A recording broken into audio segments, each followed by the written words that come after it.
नमस्कार साथियों। आज है 15 जनवरी और हम पढ़ने वाले हैं आज की महत्वपूर्ण करंट अफेयर्स। आखिरी में देखेंगे एसएससी के द्वारा पूछे गए प्रश्न। चलिए साथियों देखते हैं आज का पहला प्रश्न। आज का पहला प्रश्न है साथियों, हाल ही में किसने मिशन मौसम की शुरुआत की है? मिशन मौसम की शुरुआत नरेंद्र मोदी ने की है। अगला प्रश्न साथियों, किस भारतीय खिलाड़ी को दिसंबर 2024 के लिए आईसीसी मंथ ऑफ क्रिकेटर चुना गया है? चार ऑप्शन है, अर्शदीप सिंह, जसप्रीत बुमराह, मोहम्मद सिराज, प्रसिद्ध कृष्णा। तो इसका सही जवाब है ऑप्शन बी, जसप्रीत बुमराह। अगला प्रश्न, हाल ही में भारत के रक्षा मंत्री ने कहा कि पीओके पाकिस्तान के लिए विदेशी जमीन है। भारत के रक्षा मंत्री का नाम क्या है? तो चार ऑप्शन है, चिराग पासवान, नितिन गडकरी, राजनाथ सिंह, निर्मला सीतारमण। तो इसका सही जवाब है ऑप्शन सी, राजनाथ सिंह। अगला प्रश्न साथियों, हाल ही में 14 जनवरी से जल्लीकट्टू का आरंभ हो गया है। यह किस राज्य में मनाया जा रहा है?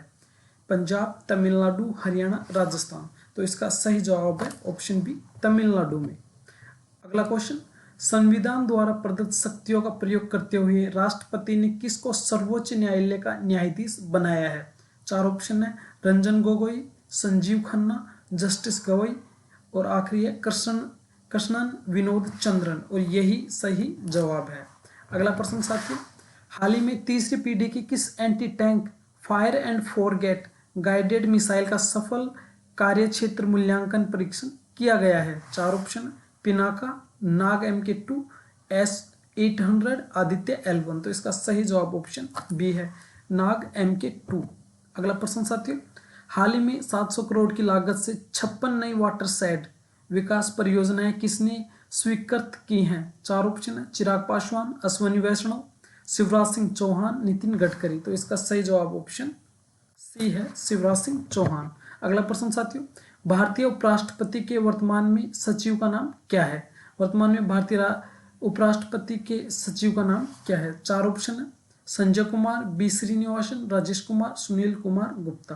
तो इसका सही जवाब ऑप्शन ए है, संजय कुमार। अगला प्रश्न, हाल ही में आयुष्मान भारत प्रधानमंत्री जन आरोग्य योजना के लिए राष्ट्रीय स्वास्थ्य प्राधिकरण और किसके बीच समझौता ज्ञापन हुआ है? चार ऑप्शन है, पंजाब सरकार, राजस्थान सरकार, ओडिशा सरकार और हरियाणा सरकार। तो इसका सही जवाब ऑप्शन सी है, ओडिशा सरकार। अब देखते हैं अगला प्रश्न साथियों, राष्ट्रीय डेयरी विकास बोर्ड की ओडिशा राज्य सहकारी दूध उत्पादक संघ की पहलों के लिए काउ इंडक्शन, गिफ्ट मिल्क और मार्केट सपोर्ट का वर्चुअल शुभारंभ किसने किया है? तो इसका सही जवाब है राष्ट्रपति द्रौपदी मुर्मू जी ने। अगला प्रश्न, हाल ही में विशाखापट्टनम के पास एनटीपीसी ग्रीन एनर्जी लिमिटेड के ग्रीन हाइड्रोजन हब की आधारशिला किसने रखी है? चार ऑप्शन है, नरेंद्र मोदी, जगदीप धनखड़, राजनाथ सिंह और अमित शाह। तो इसका सही जवाब है ऑप्शन ए, नरेंद्र मोदी। अगला प्रश्न साथियों, centre for development of telematics ने किस आईआईटी के साथ मिलकर अत्याधुनिक टेलीकम्युनिकेशन तकनीक के विकास के लिए समझौता किया है? चार ऑप्शन है, इसका सही जवाब ऑप्शन ए है, आईआईटी मंडी और आईआईटी जम्मू कश्मीर के साथ में। आखिरी प्रश्न साथियों, हाल ही में वेनेजुएला के राष्ट्रपति के रूप में किसने शपथ ली है? चार ऑप्शन है, बराक ओबामा, एडमुंडो गोंजालेज, अनुराग कुमारा दिसानायके और निकोलस मादुरो। तो सही जवाब है ऑप्शन डी, निकोलस मादुरो। अब देखते हैं साथियों, भारत में कौन क्या है सीरीज। तो इसका पहला प्रश्न है, वित्त मंत्रालय के अंतर्गत आर्थिक मामलों के सचिव कौन है? तो इसका सही जवाब है अजय सेठ। दूसरा क्वेश्चन, वित्त मंत्रालय के अधीन सार्वजनिक विभाग के सचिव कौन है? इसका सही जवाब है तुहिन के पांडे।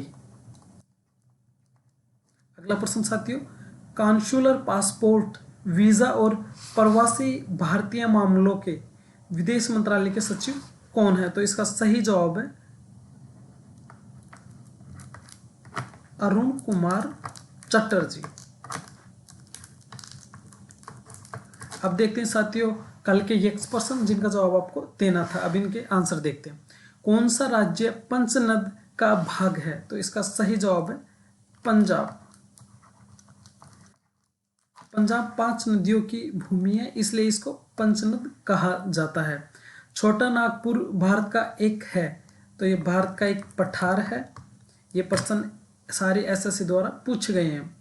अरावली भारत की एक है, तो इसका सही जवाब है, ये है एक पर्वत श्रृंखला है अरावली। इसका अधिकतर हिस्सा राजस्थान में और उसके बाद हरियाणा में मिलता है। अगला प्रश्न, कंचनजंगा और केटू किसके नाम है? तो इसका सही जवाब है पर्वत चोटियां। ये पर्वत चोटियां हैं। अब देखते हैं साथियों आज के नेक्स्ट प्रश्न। इनका जवाब आपको कमेंट बॉक्स में देना है। जो भी सही जवाब देगा उनका नाम अगली क्लास में लिया जाएगा। तो आज का पहला प्रश्न है, 1919 भारत सरकार अधिनियम के अंतर्गत केंद्रीय विधानसभा का कार्यकाल कितना था? दूसरा प्रश्न, भारत में मतदान की आयु 21 वर्ष से घटाकर 18 वर्ष कब की गई थी? तीसरा, किस अधिनियम ने ब्रिटिश भारत में संघीय न्यायालय की स्थापना का प्रावधान किया था? चौथा प्रश्न है आखिरी, ब्रिटिश भारत के किस अधिनियम ने अखिल भारतीय संघ का प्रावधान रखा था? तो साथियों इनके जवाब आपको कमेंट बॉक्स में देना है। ये क्लास हमारी यहीं तक थी। अपनी परीक्षा की महत्वपूर्ण तैयारी के लिए हमारे साथ बने रहिए। भास्कर कोचिंग के नाम से हमारा यूट्यूब चैनल है, इसको सब्सक्राइब कर लें, और टेलीग्राम चैनल भी इसी नाम से है, वहाँ से आप इसकी PDF डाउनलोड कर सकते हैं। जय हिंद, जय भारत साथियों, मिलते हैं अगली क्लास में।